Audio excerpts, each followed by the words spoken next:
What is your one-word reaction to the Broncos being 0-2? We're going to run through all of my overreactions and news and notes from week 2, but I want to hear from everyone right now what your one-word reaction is to this team's start down in the comment section.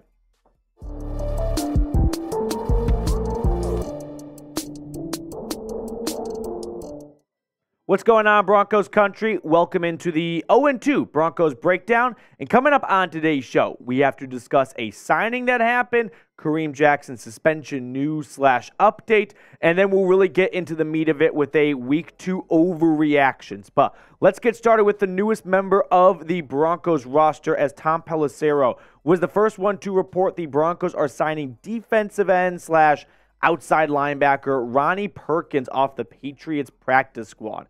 Perkins was a third-round pick in the 2021 draft. So, some background here on Mr. Perkins, like Pelissero pointed out. Third-round pick out of Oklahoma. So, really, this is the Denver Sooners or the Oklahoma Broncos. Which one do you guys like more? Between Nick Bonito, Marvin Mims, Ben Powers, and I'm sure there's a few more, Delaire and Turner-Yell, there are a lot of Sooners on this roster. Now, I think this might be a sign that Frank Clark could be not so close to coming back after he missed week 2 with the hip injury. This could be a bit of an insurance signing as they still wait for Randy Gregory to return, who's out for the first couple of weeks with a PUP list designation.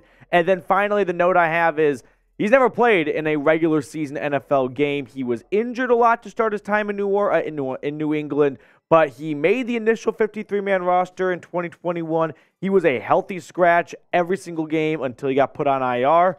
So we don't have a lot of data to look at when it comes to Perkins in the NFL.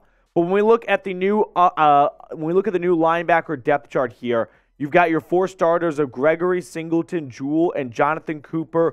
Bonito looked really good yesterday, I thought at least. Thomas and Coombe had a bad penalty, but Frank Clark is still injured. And like I said, Baron Browning's on the PUP list, so he's out for the foreseeable future. And then Perkins is the newest member of that outside linebacker, maybe defensive end position. Now, some other news I want to get to now here is Tom Pelissero also reporting that no suspension for Broncos safety Kareem Jackson per source. It'll be reviewed under the standard process for a possible fine. K-Jack got not suspended. K-Jack got fined last week, if you guys remember, for his hit on Jacoby Myers, and then he had that big hit in the end zone against Logan Thomas. I'll be honest, Jackson, he should have been ejected. It was a bad hit. It was a dirty hit. I don't think he was trying to be a dirty player. I think he was just trying to bring as much force as possible to jar that ball loose to avoid a touchdown. But the fact is, the guy looked like a tomahawk missile going right to Logan Thomas's head. It was a bad look, and I'm not really all that upset with the ejection. So, unfortunately for Jackson, he's probably going to have some money taken out of his paycheck, but don't go headhunting. That's like my only advice. Now, Denver's safety room is getting a little bit thin right now. I mean, they may have dodged a bullet with K-Jack not being suspended because Delaire and Turner-Yell, who we'll talk about in a moment, and J.L. Skinner are the only 2 backup safeties currently on this roster with Caden Stearns on IR.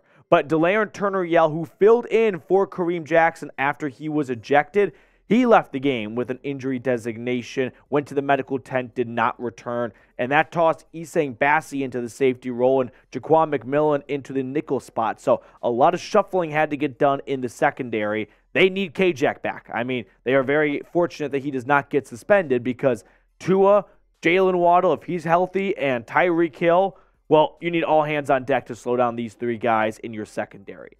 Now, before we get to my overreactions, and that's probably what you want to see the most here, make sure to subscribe if you have not already. We are trying to get to 16,000 subscribers, and we're 23 subs away, so please do me a solid and consider subscribing if you have not already. Get the best daily Broncos content when you do. Now, let's talk about week 2 and some overreactions, and honestly, I don't think they're overreactions anymore. I think they are just reactions. Because when you start off 0-2, the fan base, they're not delusional for putting out some of these hot takes. They might be early on some of them, but they're not delusional, and there's a difference. Now, some interesting stats I thought you guys might find, interesting, is the Broncos' -3 point differential is tied for the best of any 0-2 team in the Super Bowl era. So for Denver to start off 0-2 and to only be -3 in the point differential, it just goes to show this team plays a lot of close games, and they just never figure out a way to win those close games. CBS put this on the broadcast yesterday, so if you missed it, I'll reshare it, although it's really painful to look at because since 2022, Denver has been in 14 games that have been decided by 8 or fewer points. In those 14 games, they're 4-10. Now, you would think, you go 7-7, right? You go 500 in those close games. Okay, maybe you go not 7-7, maybe you go 6-8. Okay, not 6-8, maybe 5-9. But no, they are 4-10 in close football games. Here's the reality. These Broncos, they don't know how to win games, meaning they don't know how to play 4 quarters.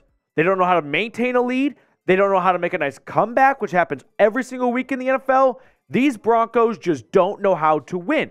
And I don't remember where I saw or who said it, but I remember reading a little while ago, like months ago actually. It was like, trade Justin Simmons, trade Courtland Sutton.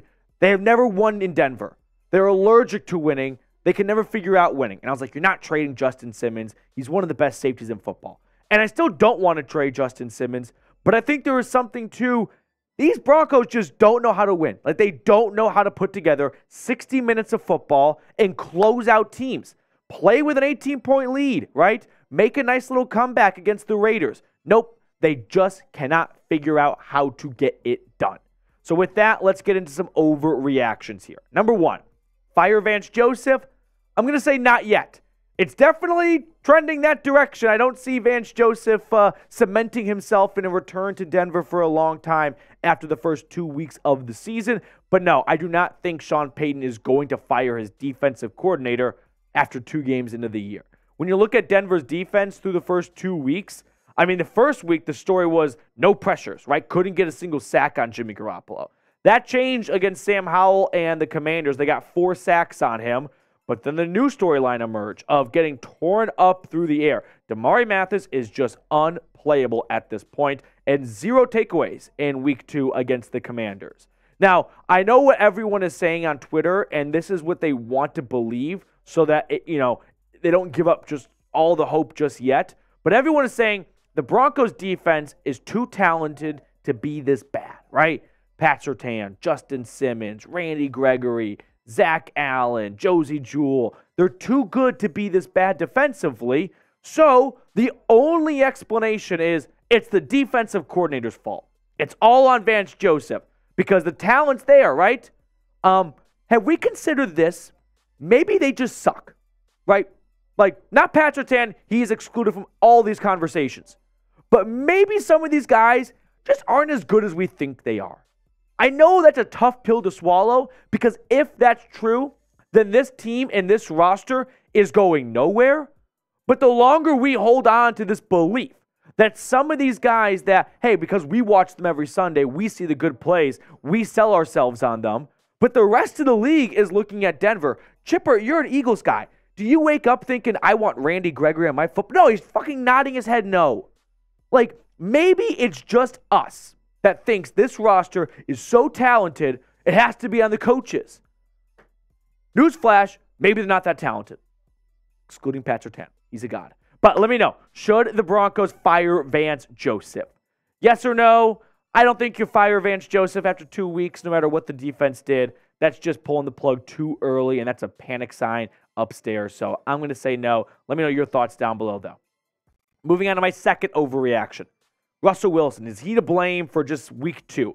I'm going to say kinda. I'm going to leave myself some wiggle room on both sides. But Russell Wilson had a phenomenal start, specifically in yesterday's game. But when you look at the first 2 weeks of the season, a big improvement just box score hunting, right? Up from 177 yards to 308 yards. But 50 of those yards came on a Hail Mary. A third of his touchdowns came on a tip drill in that Hail Mary. And he had 2 very costly turnovers. That fumble was just, I wouldn't say karma, but full circle. Like, it looked like the Cam Newton Super Bowl fumble where Russell Wilson is too busy signaling, I'm down, to just scoop up the football just in case you weren't down, which you weren't down, buddy. And then that interception to Forbes where, like, 2 passes prior, it should have been picked and it was dropped. And then he makes a mistake that the Commanders finally make him pay for. Now, when you look at Russell Wilson in the first half compared to the second half through the first 2 weeks of this season, look at the drop-off, right? 4 touchdowns in the first half of games, just 1 touchdown in the second half. 4 quarters bodies of work on both sides, but the completion percentage goes way down. I mean, 23 for 37 versus 22 for 39. Passing yards is down, same amount of turnovers. It's only 8 quarters of work, but nevertheless, Russell Wilson has a problem with closing out games so far this season. Russ looks better than he did last year. I don't think there's much of a debate about that, but he still does not look anything close to what he did in Seattle, right? He doesn't look anything close to the guy George Payton gave a mega contract extension to. He is still far from those realistic goals that we had for him when we gave up so much to get him. So for Denver, they don't have a Russell Wilson problem. Like, he's not the reason they are 0-2 right now, but he's not helping when it comes to turning things around. He's not helping with holding on to leads or making not even a furious comeback, just a 1-point comeback against the Raiders. Their defense sucks. All right. Before we get to the rest of my overreactions, our sportsbook partner BetUS has an awesome deal for Broncos Country. When you go to chatsports.com/bet and you use promo code Broncos125, you're going to get a 125% deposit bonus. Now, Denver is 6.5-point dogs in Week 3 down in Miami. I'm not brave enough to bet on Denver plus 6.5. This game does give me, it's a Vic Fangio revenge game, so that kind of scares the bejesus out of me. But this game gives me Cowboys 2021 vibes, where Denver was 10-point dogs on the road, and they just blew the Cowboys out of the water. I don't know. Maybe the Dolphins need a bit of a letdown game after a nice 2-0 start on the road. Now, my third overreaction. Are the Youngins better, right? The rookies, some of these younger players, some of the UDFAs on this roster? Probably. I mean, specifically, look at the receiver room for a moment. If you could pick a duo, Courtland Sutton or Jerry Jeudy versus Brandon Johnson and Marvin Mims, who would you pick right now? Because the Brandon Johnson and Marvin Mims team, their stock is rapidly rising. Brandon Johnson might be a better receiver than Courtland Sutton at this moment. He has outperformed him in my eyes, right? 97 yards and 2 touchdowns. He has a big play factor to him, something Courtland Sutton has not shown us for a long time, right? The ability to really stretch the field and turn a game around. No, I've seen that out of Brandon Johnson. And then Marvin Mims, he completely exploded onto the scene in Week 2 with over 100 yards and a touchdown in the first quarter. So the Youngins, Jaleel McLaughlin, Brandon Johnson, Marvin Mims, their stock is rising. Some of the older guys, not so much. Fourth overreaction. This one, I don't know how much of an overreaction really is. No to making the playoffs? I'll say yes. I don't think Denver is going to make the playoffs, and Sean Payton talked about that being an absolute minimum requirement for this season. You're 0-2.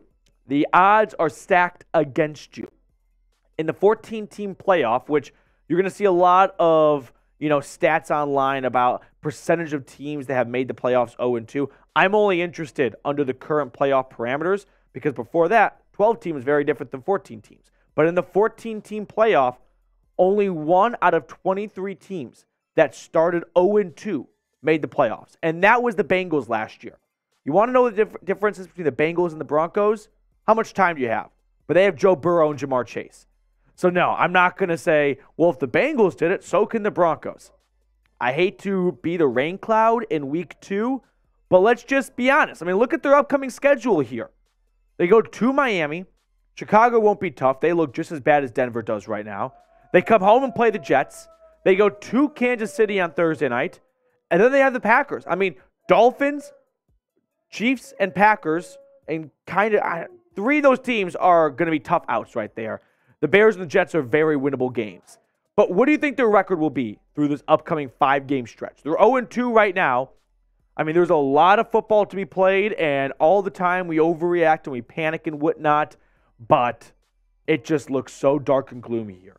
For me, I think they could go loss at Miami, maybe win in Chicago, win versus the Jets, be 2-3, and then drop the Chiefs and the Packers and go from 2-3 to 2-5. I don't see a way they come out of this with 3 wins. You can move the 2 wins wherever you want, but I think 2-3 feels like a bit of a reach even after the first 2 weeks of the season at home. You've got 3 road games over the next 5 weeks. This seems like a very tall task for Denver. That's going to do it for us on today's show. Thank you so much for tuning in. Honestly, salute to you for tuning in because it is tough right now to wake up and want to go listen about the 0-2 Broncos and not just talk about Dion and the Buffs. But you're a real one. Shout out to you for making it all the way to the end of the video. We'll sign off and see you guys later.